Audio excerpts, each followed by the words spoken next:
अस्सलाम वालेकुम साथियों। बिहार के अंदर होने वाले विधानसभा चुनाव की तैयारियां इमाम पार्टी पूरी जोर शोर से कर रही है।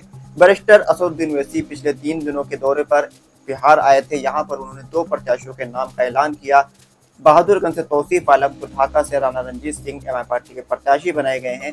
यहाँ पर कई दिग्गज नेता इमाम पार्टी में शामिल हो सकते हैं और मौलाना अब्दुल्ला सलीम चतुर्वेदी साहब को इस बार टिकट मिलेगा या नहीं मिलेगा, इसको लेकर इस वीडियो में आज चर्चा करेंगे। मौलाना अब्दुल्ला सलीम साहब की वीडियो वायरल हो रही है जिसमें वो आवाम को समझा रहे हैं कि अपनी लीडरशिप खड़ी करना क्यों जरूरी है, अपनी लीडरशिप को खड़ा किस तरह से किया जा सकता है और किस तरह से सरकार से अपनी बातों को मनवाया जा सकता है। असदुद्दीन ओवैसी की पार्टी बिहार के अंदर लगभग 40 से 50 सीटों पर प्रत्याशी अपने उतारेगी। अब तक 2 प्रत्याशियों के नाम का ऐलान हो चुका है। कई सीटों पर इमाम पार्टी के प्रत्याशियों के नाम का ऐलान होना बाकी है। असदुद्दीन ओवैसी जब दौरे पर आए थे तो उन्होंने जिस जगह जनसभा करी थी उस जगह अपने प्रत्याशी के नाम का ऐलान किया था। तो ऐसे में खबर है कि यहाँ पर अलग अलग जब जनसभा होंगी, जब असदुद्दीन ओवैसी साहब का अगले दौरा होगा तो यहाँ पर असदुद्दीन ओवैसी और प्रत्याशियों के नाम का ऐलान भी करेंगे। मौलाना अब्दुल्ला सलीम चतुर्वेदी साहब जो कि हार से चुनाव लड़ना चाहते हैं, पिछले बार भी वो चुनाव लड़ना चाहते थे, हालांकि उनको टिकट नहीं मिला था। शहनवाज आलम को टिकट मिला था, वो चुनाव जीते थे, लेकिन चुनाव जीतने के बाद वो आरजेडी में शामिल हो गए थे। तो इस बार ये लग रहा था कि मौलाना अब्दुल्ला सलीम साहब को टिकट मिलेगा, लेकिन यहाँ पर मुखिया मुर्शीद आलम जैसे कद्दावर नेता भी इमाम में शामिल हो चुके हैं। इमाम के जिला अध्यक्ष बना दिए गए हैं अररिया के और काफी मेहनत कर रहे हैं। वो अपने आप के आगे भावी प्रत्याशी लग रहे हैं, तो उसका मतलब यह है कि वो भी चुनाव लड़ना चाहते हैं। हालांकि उनका भी एक सियासी रसूख है। 2018 के उपचुनाव में वो जेडीयू के प्रत्याशी थे, लगभग 40,000 से ज्यादा उनको वोट मिला था। तो ऐसे में उनको भी टिकट मिल सकता है। लेकिन एक खबर ये भी आ रही है कि सरफराज आलम जो शहनवाज आलम के बड़े भाई हैं, जो अररिया से सांसद रह चुके हैं, जो बिहार से विधायक भी रह चुके हैं, उनके वालिद तस्लीमुद्दीन साहब सीमांचल के गांधी कहे जाते हैं, वो अलग अलग सीटों से सांसद विधायक रह चुके हैं। तो वो उनका सियासी रसूख है, उनके लिए ताल्लुक से भी खबर है कि वो भी इमाम में शामिल हो सकते हैं और जो कि हार से इमाम पार्टी के प्रत्याशी वो भी हो सकते हैं। हालांकि जो इमाम पार्टी के जो कार्यकर्ता हैं उनका ये मानना है कि मौलाना अब्दुल्ला सलीम साहब को ही इमाम का टिकट मिलना चाहिए, वही इमाम पार्टी के टिकट के हकदार हैं।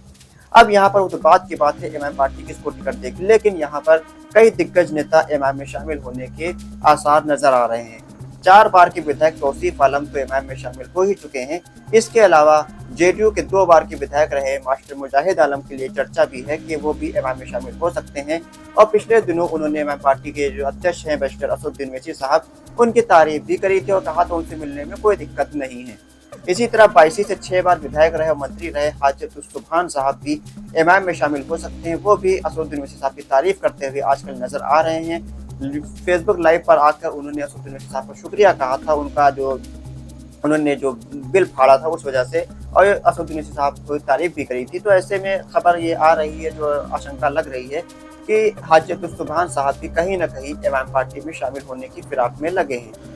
इसके अलावा सरफराज आलम जो कि सांसद रह चुके हैं अररिया से और विधायक रह चुके जो कि हार से, उनके ताल्लुक से भी गाहे बगाहे चर्चा चल रही है कि वो भी इमाम पार्टी में शामिल हो सकते हैं और जो कि हार से प्रत्याशी बन सकते हैं। और भी बड़े बड़े छोटे बड़े दिग्गज नेता इमाम पार्टी में शामिल होने वाले हैं और यहाँ पर बिहार विधानसभा चुनाव 2025 के लिए इमाम पार्टी काफी मजबूती के साथ इस बार चुनावी मैदान में उतरने जा रही है।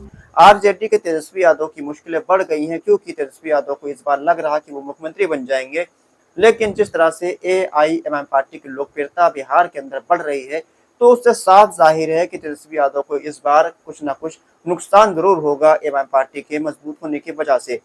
तेजस्वी यादव की पार्टी आरजेडी ने एमआईएम के 4 विधायकों को तोड़कर अपने पाले में मिला लिया था।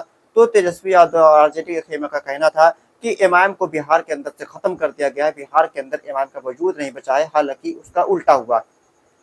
एआईएमआईएम पार्टी पिछले बार से भी ज्यादा मजबूत स्थिति में इस वक्त नजर आ रही। कई बड़े बड़े दिग्गज और नेता एमआईएम में शामिल हो रहे हैं, एमआईएम पार्टी का टिकट मांग रहे हैं। तो ऐसे में एमआईएम पार्टी इस बार काफी मजबूत है। एमआईएम पार्टी ने यह ऐलान किया है कि उनकी पार्टी जो 4 विधायक तोड़े थे उसका बदला 24 विधायकों से लेगी और आने वाले विधानसभा चुनाव में तेजस्वी यादव को सबक सिखाएगी। एमआईएम के जो युवा प्रदेश अध्यक्ष है आदिल हसन आजाद, उन्होंने ये ऐलान किया है कि उनकी पार्टी को अगर महागठबंधन में शामिल किया जाता है तो उस स्थिति में तेजस्वी यादव बिहार के मुख्यमंत्री बन सकते हैं।